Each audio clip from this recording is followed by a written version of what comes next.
दोस्तों, यह कहानी है समीर की, जो एमसीए फाइनल ईयर का स्टूडेंट है। छोटे शहर से इंदौर अपने माँ बाप के सपनों को पूरा करने के लिए आया था। समीर सीधा साधा पढ़ने में होशियार और अपने लक्ष्य को प्राप्त करने के लिए फोकस था। फाइनल ईयर में कैंपस की तैयारी में समीर जी जान से लाग हुआ था, पर लोगों के सामने समीर कॉन्फिडेंस से बोल नहीं पाता था। समीर के भाई ने उसको कुछ सलाह दी।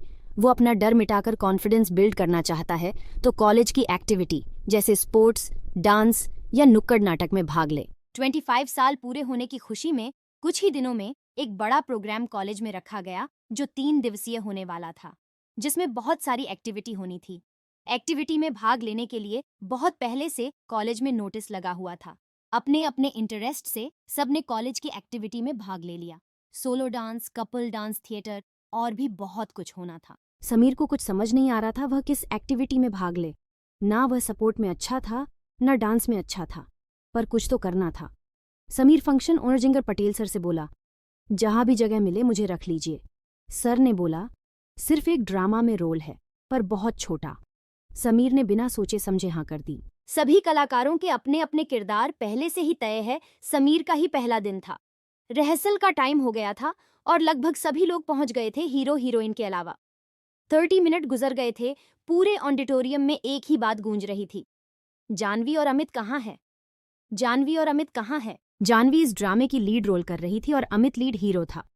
जैसे ही जानवी की एंट्री होती है, समीर जानवी को बस देखते ही रह जाता है। शायद जानवी में एक अलग सी मासूमियत समीर को दिख रही थी, एक प्यारा सा चेहरा जो समीर ने अब तक नहीं देखा था, या शायद 1-2 बार देखा हो पर कभी ध्यान नहीं दिया। आज पहली बार समीर ने जानवी को ध्यान से देखा। जानवी कॉन्फिडेंस में ऑडिटोरियम में आई। समीर आगे ही खड़ा था। जानवी ने समीर को हाय कहा। समीर उसको देखता ही रहा। जानवी को लगाया थोड़ा पागल है। जानवी के बाद अमित आया और फिर नाटक की रिहर्सल शुरू हो गई। ये नाटक प्रेम की कहानी पर आधारित था। अमित और जानवी दोनों को डायलॉग याद थे। दोनों ही एक अच्छे एक्टर थे। समीर ही था जो अनाड़ी था। जिसने यह सब पहली बार देखा था, उसको बड़ा अच्छा भी लग रहा था और झिझक भी हो रही थी। जानवी से कभी कभी नजरें भी मिल जाती थीं और जानवी को चुपके चुपके देख भी लेता था। समीर जानवी को लाइक तो करने लगा है और यह बात जानवी को कहीं ना कहीं पता तो लग गई है। जानवी के ऑडिटोरियम में आने से ही समीर के चेहरे पर जो चमक आती है वह जानवी से छुपी नहीं थी। पर जानवी ने समीर को इस बात का एहसास भी नहीं होने दिया कि उसको समीर की हालत का अंदाजा है।